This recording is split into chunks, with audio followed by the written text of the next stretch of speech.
Un vento leggero, ce lo aspettavamo, ma era veramente leggero.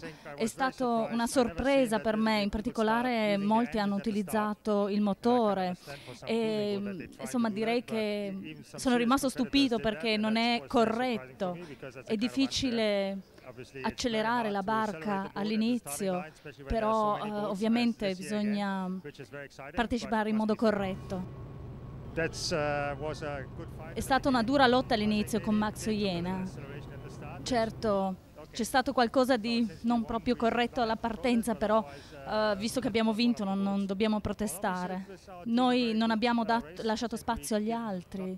Posso dire che vorrei ringraziare la polizia perché sui loro waterjet ci hanno aiutato moltissimo a mantenere le altre barche lontane dal nostro vento, perché noi abbiamo bisogno del vento.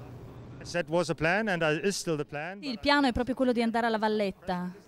Probabilmente partiremo un po' in ritardo, intorno alle 8 di sera. In realtà volevamo partire alle 6, ma non ce la faremo. See you next year. Ci vediamo l'anno prossimo, certo.